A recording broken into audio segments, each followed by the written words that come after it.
Good evening, everybody. Hi, I'm Bob Weathers here with your Vitality Project, and it's our Friday night show with my dear friend and colleague in every way, Angela McLeod. Hi. Wonderful to have you tonight, Angela. And our topic tonight is following a little bit on our theme of the last week or two, looking at how to navigate the holidays, particularly around stress.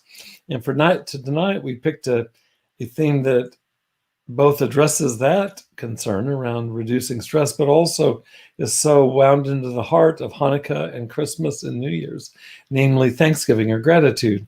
And so our topic tonight is moving through the holidays with gratitude. And I'm curious to see where we'll go. I'm looking forward to our dialogue, as always, Angela. Yeah, me too. How about if I hand the baton to you and just see what your reflections might be on this, and let's see where we might go. Okay, good. Gratitude. Well, it did, knowing that we were going to have this be our topic, I reflected on it some through the day. And it reminded me when I first was in early sobriety and recovery and going to AA meetings, and there was a big emphasis on gratitude and making a gratitude list, as it was recommended to frequently make a list of what you're grateful for. And at that point, where I was at that point, with a lot of depression and a lot going on that was challenging, for me that was very difficult at first. And even when I caught on pretty quickly, it was pretty easy to see, like, even if I'm depressed, I have a roof over my head, I have plenty of food, I'm safe, those kinds of thoughts came to mind into my awareness, and I was indeed grateful for those things, and bringing my attention to those things was a helpful tiny step. And when I think back on that, I used to do my gratitude list, and I was expecting that to make me feel better. And I often didn't feel better. But I was willing to do a lot of things because of where I was at in my recovery. I felt like I needed to follow directions and try new things. And I was starting to realize that you have to do things over and over, sometimes before they take hold or they take root and you feel the benefits. And so actually I feel grateful that I had that experience and that it gave me a good start in what I consider practicing gratitude on a much more regular basis. And now over the years, it's been a wonderful aspect of my life in general, and in what I would call my practices. One of the things I would say that was kind of a big aha for me is that I often can feel good when I get in touch with what I'm grateful for. But it's not a feeling. I mean, gratitude itself is not necessarily just a feeling. I find that it's a practice. I find that it's a choice, especially if my default mode, is more toward the negative. We've talked about that default mode. And so finding ways to make gratitude more than just making a list, so where it feels more real and authentic for me, has been a process that I've been exploring for years, and also looking at how that connects with my nervous system, which maybe we can talk a little bit more about too. So those are some of my first thoughts, and I have a few more to go on with that, but I'd love to hear any reflections you have too. Yeah, thank you so much for kind of laying out the foundations for gratitude in our conversation about it tonight. I like very much what you said about practicing it early on in recovery, even when it didn't necessarily guarantee that you're going to have some burst of joy or something, just doing it. I think early on in recovery, I think owing to what happens to the brain in active addiction, and also what continues to be the state of the brain and the mind in early recovery, that there really is something to be said for practicing something. It requires a kind of faith that this may take hold at some point, even though I don't feel it right now. If you think about it, for example, in early recovery, one very strong characteristic of post-acute withdrawal syndrome, or pause, is anhedonia, or loss of pleasure in things that typically give us pleasure. Well, think about it in terms of gratitude. It's like, it may not feel good because nothing much feels that good, to be honest with you, other than the addictive substance, you know, and we're trying to stop engaging in addictive substances or behaviors, as the case may be. And so I really appreciate your dedication in naming that. It reminds me of our conversation earlier today of not holding out hope for something that isn't realistic. In other words, we don't want to add on top of everything else the expectation that gratitude should make you feel better, because maybe they don't initially. Yeah. Having said that, I also really appreciate your talking about how it is that gratitude's over time, especially with practice, it's almost like creating neural pathways in the brain and in the soul, that over time it can really assume greater and greater stature. As I was listening to you, I was thinking of something that I haven't thought of literally since this morning's meditation while I was swimming. And it came as I was finishing up some forgiveness practice that I do when I swim, and I was moving into the gratitude practice part of my swim. Each of these segments takes about 5 minutes. And for anybody who hasn't heard me talk about this before, it probably sounds really flippin' weird. It's like you're meditating while you're swimming, but yes, I do. And what came to me this morning is that I'm pinch hitting this week in a couple of afternoon groups at a treatment center locally that I really love, but I haven't been running groups there during COVID, the time of COVID, because of the well, early on it closed, and they're beginning to kind of pull back together, and these were online groups. And so I met today, but when I was swimming this morning, as I turned the corner and began moving into kind of what I think of as kind of a daily inventory, it actually burst through my inventory that, oh goody, I get to see this group again today at 1. I saw them on Tuesday. I get to see them again today. Now that might not be everybody's source of joy, but it's one of mine. As I really like this treatment center. I really like the group of people I met on Tuesday. Most of them would be there today. Or excuse me, it was on Wednesday. And they were. I really enjoyed the engagement. And so I do want to say there's a bona fide jolt of pleasure and of joy that comes around gratitude. Once those avenues open up inside, it's so gratifying. And I'm thinking of work, you know, I'm talking about work that I do, but it's associated with being very pleasurable and meaningful to me. And I could feel it as I swam. I could feel, I turned a corner in the pool. I'm doing breaststroke. I turned a corner in the pool and I could feel the energy surge through my body. It's a very embodied sense that gratitude can point towards given time, right? Exactly. Yeah. Yeah. Beautiful. That last point you were making there about it becoming more embodied reminds me that more recently I've been exploring how, you know, making a choice to do a practice like a gratitude practice, noticing what I'm grateful for, but then also you can make it more potent. I make it more potent, or I amplify it through more of my being. So having it be more, not just a thought. I'm grateful that my housemate put out the garbage this morning, or, you know, whatever it is. It can be small things, it can be big things. But going beyond just noting it with my mind, but also breathing into it, actually feeling into my body. So I'm exploring different ways of doing things, like put my hand on my heart, pause for a moment, take a big deep breath. Thank you. Yes. You know, so if it went from a mental thank you to my friend to being a full-bodied, heartful, actually placing my hand on my heart, breathing it in, savoring it for a moment. And that only took a few moments. But there's a shift in the nervous system that can happen when you start to incorporate it being Mhm. becoming a whole-bodied experience. Yeah, yeah. I really like the directions you give as actually a pathway to getting it in our bodies. I'm physically swimming. I've done this before while I've been drumming. You've done it while you danced. Is if we can find a way to allow our bodies to join in the meditation, it can be so powerful. It's beautiful.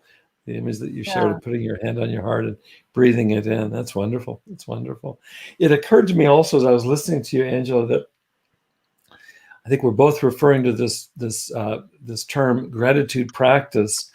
Mhm. And I realize that may not be familiar to some of our participants, our observers. And so what I've done is I just created a link here. You and I have talked about this in so many different contexts. This is one, and there's others. Gratitude practice is rooted in various spiritual traditions, whether they be Western or Eastern traditions. And you've been involved with me in the past, yourself presenting on, there's a YouTube series called Ask an Addiction Specialist. Angela was featured there some time ago on introducing nervous system regulation. So I recommend you to Angela, and I'm going to put your name down there so you can find out, because she's right there. If you do a search on YouTube for Angela McLeod and Ask an Addiction Specialist.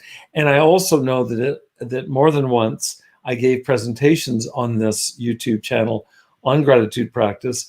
You and I met each other, Angela, back in the days of the journey of integral recovery. We did podcasts on gratitude practice, Right. and most recently through this venue, your Vitality Project. We've also done several presentations on gratitude practice.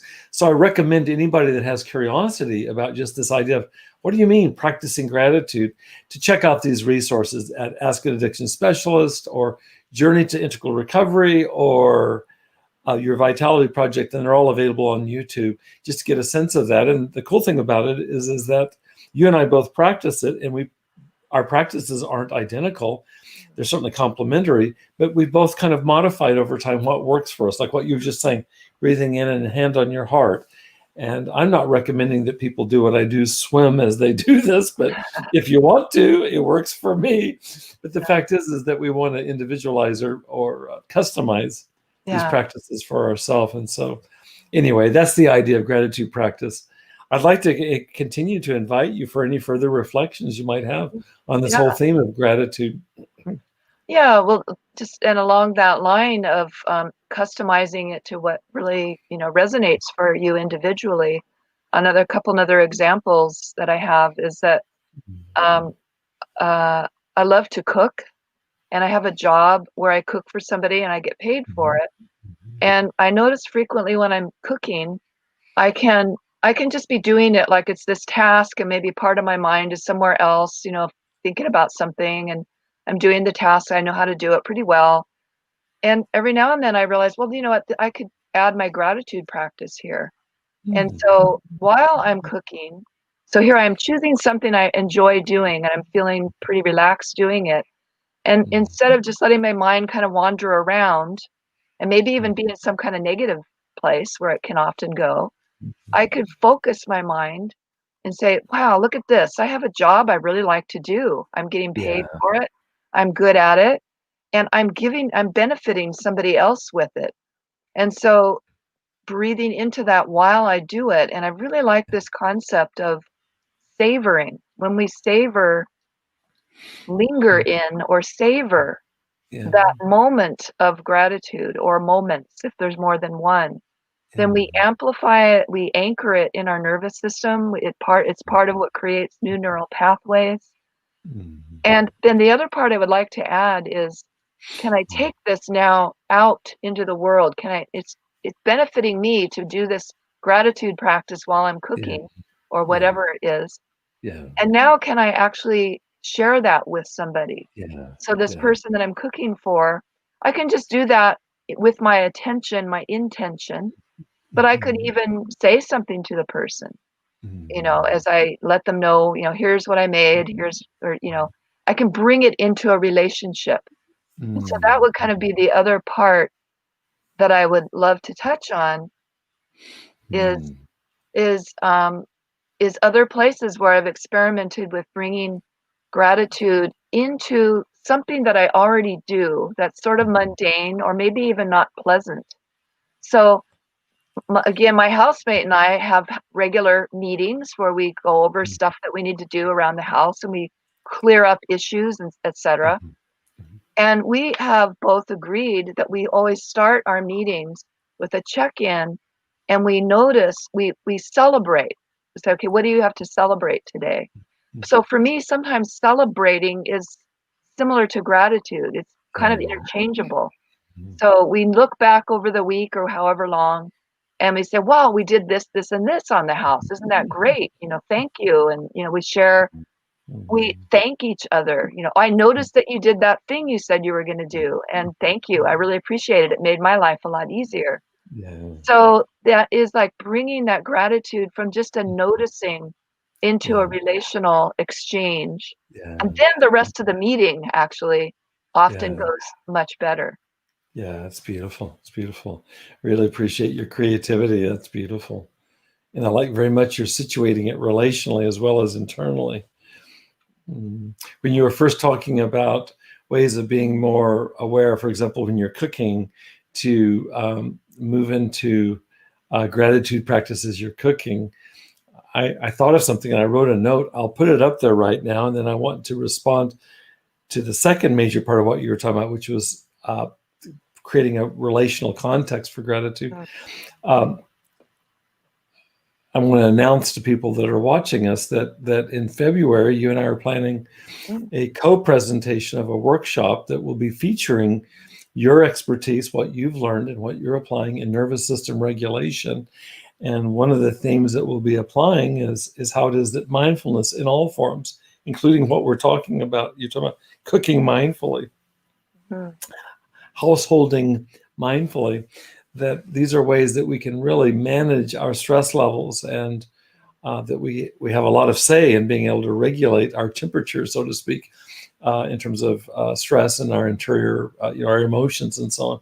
So I'm really looking forward to that. And I'll just be kind of the first foray. We'll be nailing down a date in the next days, and we'll put that out there. But I'm really happy, Angela, that you and I will be here together at your 𝗨𝗏𝗏 project for a Saturday workshop in February. That's to come in 2021. It's great. Yeah, I'm looking forward to it. Yeah, me too. And speaking of relationship, you and I have been in a relationship for several years now, through lots of different contexts, lots of different venues, including now in this venue. And I love how you talk about gratitude in a relational way. I've expressed gratitude to you today, actually, as you have to me. And it's been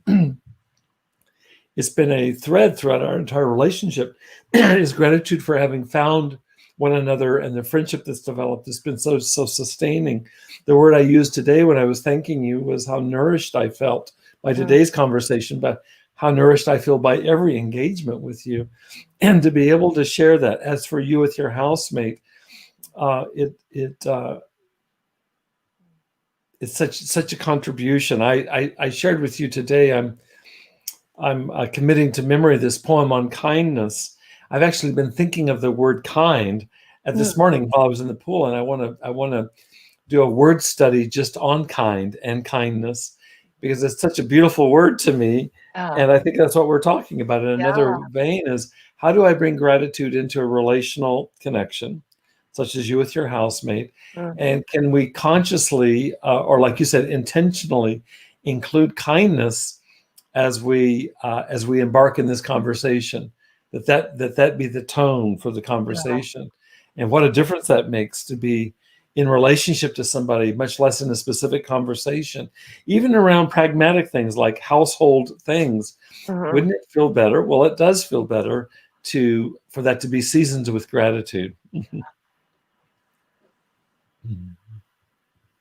Yeah. So for me, maybe one last thing I'd like to throw in here is that it's relatively new, but I'm getting little moments of actually feeling grateful for adversity, for the issues and the challenges that aren't pleasant, or that my first reflex is to, you know, judge it or myself, run away from it, you know, all the different ways that we reflexively react to things that are difficult. And so this is sort of my latest edge is, you know, is there a way that I can bring gratitude or kindness, as you're saying, even next to this experience that is so challenging or that I'm really disliking? And it's a work in progress, but I feel that there's something very important and very potent there for me. And so that's, so as if, for example, as we're going through these holiday seasons where there can be a lot of joy and a lot of connecting, it can also be very stressful, as we started out talking about. And so so my practice right now is not trying to get rid of the negative feelings or the adversity, but can I be with it with also this gratitude? And then see how that works, you know, just see where that goes. I'm not sure where that goes, but sometimes it seems like there's something healing, or it's something that it just feels better than the old patterns of closing down or trying to fight or repress it or drinking or whatever addictive reaction is. So that's it's sort of beautiful. It's my beautiful. place I'm looking at right now. It's beautiful. I shared with you earlier this week in our group here at Your Vitality Project this coin that I've gotten this week, and it sits here in my shrine around my computer, at which I work all day long, and it has this saying on it. I don't know if it's legible. My fingers are in the way. Amor something. I can't read the bottom word. Yeah, sorry. Oh, F-A-T-I? Yeah, it's 𝗵𝗿𝗫, which is Latin for, I guess the best way to translate would be loving faith. Love of our fate, loving what's brought our way. And it's rooted, for example, in the philosophy of, speaking of Latin, it's rooted in the philosophy that was propounded early on by the Roman Caesar, Marcus Aurelius. He was somebody who talked about this, is what would it be like to look at whatever comes our way as just exactly what we need. It might be for growth, it might be for some transformation, and it doesn't always have to be pleasant. It can feel quite unpleasant. And this is tricky, and I hesitate to advise this to somebody else, but I want to join you in affirming that you're doing this and intending to embrace more consciously even adversities in your own life. And you know that I feel similarly committed. I wouldn't have this coin on my little desk here if it wasn't for that. The quote or the concept 𝗵𝗿𝗫 was picked up more recently than Marcus Aurelius. He wrote in the 1st century AD. Friedrich Nietzsche, the German philosopher in the 19th century, actually wrote about this concept, and I've actually looked that up and read some of his thoughts about 𝗵𝗿𝗫. But whatever language you use doesn't matter. It would be, is there a way to move? I'm going to use what you and I came up with today. Is there a way that I can acknowledge what's been given me and, if necessary, grieve the fact that it's not what I wanted, and or that I'm going to have to change to make room inside my soul to accommodate what's been given? So first acknowledge, then possibly grieve, and then eventually to accept it, and to accept it without remainder. That is to say, okay, it's okay. And if we want to make it more radical, a la 𝗵𝗿𝗫𝗫, amor means love. I don't know, maybe it will take another couple of lifetimes for me, Angela, but there's something beautiful about that. And it seems possible that we could actually be grateful for, be grateful for what's come our way. I'll tell you a practical example for me. it came up this morning in my quiet time, and I've experienced it coming up more frequently, which maybe every few weeks it comes up. That's how I mean more frequently. And it actually came up today in a conversation with an individual client, a coaching client that I met online, is that what she and I were discussing was how it is that you can look back on your life and you can see events or experiences that were difficult. They could be actually traumatic. Yeah. And again, I want to be very careful about prescribing this to somebody else. It's not at all about that. I in no way want to bypass trauma and boundaries and rightful grief. But I think what's paradoxical for me is at the same time, I'm thinking of my own life where there have been disappointments and frustrations and even trauma, that I look back on it and I can look at it as having been somehow part of my fate, part of my destiny, and that all I know for sure is that I would be a different person were it not for that. And it's not about wishing that on somebody else, and it's not about sweeping it under the carpet as having been okay, because trauma is trauma. But if there's a way that we can turn that or transform that, or maybe God or the universe, however you understand that, can transform that into something that's, as Mother Teresa said, something beautiful for God. Well, that's pretty amazing. And that's what it's been coming up more organically. You and I are talking today about this. It's not me trying to will something onto my life. Yeah. It's been arising organically through my life, that there are events or experiences, losses and painful experiences that over time assume greater meaning and purpose. And I, like Marcus Aurelius, would say, I'm grateful. I'm grateful for that. As painful as it was, I'm grateful because who I am today would not be possible, I don't think, without my having gone through that particular valley of the shadow of death. So it's in that spirit that I think of gratitude for adversity, and with a big fat asterisk saying, please be careful with this and don't assume that Bob or Angela are somehow wanting to bypass or minimize acute, horrible suffering. It's not about that at all. The miracle of it to me is that sometimes suffering is woven into our lives in such a way that it doesn't define the horizon of what's possible in our lives, that we're not determined by trauma necessarily, but that actually sometimes transformation occurs even through that. That's the miracle to me. That's really a miracle. Thank you. I love that you're bringing that whole range in. I feel like that is really important to me too, that, you know, I can't necessarily just jump to accepting and being grateful for something that's going on, like that's what I'm supposed to do somehow magically. Right. There may be a process that I need to go through, like you're describing, which may include being willing to feel pain or grief or set a boundary, you know. So, and that was what I was thinking too as you were talking, is that to come to a place of accepting and loving what is doesn't mean that I don't also sometimes have to set a boundary, you know. And there are definitely times, you know, when this is not good for me and I'm, you know, I need to communicate that, or I need to, you know, stop doing whatever the thing is. And that is a part of the whole process. Yeah. And so I love that you're bringing that in, because I think that is so important. I hope there are those that hear this that have ears to hear. It wouldn't be for everybody. It's not meant to be elitist. It's just meant to be as broadly inclusive as possible. And I think what you and I are talking about, to me, at least in my way of thinking of it, represents kind of the leading edge of what's possible for us, not only psychologically, but spiritually. And I think you find this in the heart of all of the major world religious traditions, some ability to embrace yin and yang, good and evil, light and dark, beauty and ugliness, and heaven and earth. And I'm glad that we're speaking into this.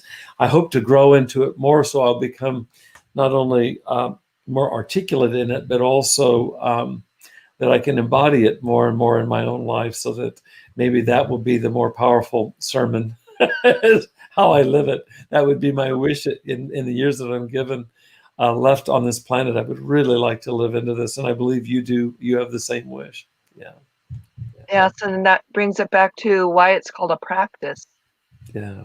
You know, because I'm not that great at it. You know, it's Yeah. something that I need to keep bringing Yeah. to my awareness and make a choice to Yeah. practice it. Yeah. And so for me, just taking little small steps, you know, just going ahead and thanking my housemate or the neighbor when I didn't have to, they weren't expecting it, but just to keep doing, especially the little steps, those little gratitudes can be, you know, so set the ground for it becoming a bigger part of my life. I like the way that the Chinese philosopher Lao Tzu puts it. He says, accomplish the great task by a series of small acts. Yeah. Yeah. Small acts of kindness. That's what we're talking about. Angela, we're out of time. We can keep talking all night. I'm sure of it. I'm really grateful to you again for everything, not the least of which is co-hosting this conversation tonight. And I really wish our listeners can find their way into this, some way to creatively apply what Angela's been sharing and what's come through me to your holiday season, and that your holidays might find you expressing gratitude within yourself for your own experiences, your own growth, as well as you're suggesting, Angela. I really support that. Expressing gratitude to people in our lives that are well deserving of it.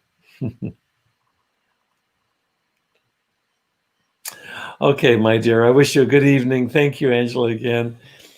Rest well tonight. Have a good weekend. Thank you all for joining us. Come back and join. We have one more event next Wednesday, and then we'll be off for a week and a half or so. And then Angela and I'll be back in the new year. Thank you, Angela. Blessings to you, dear one. All right. Good night. Bye-bye. Bye. Bye-bye.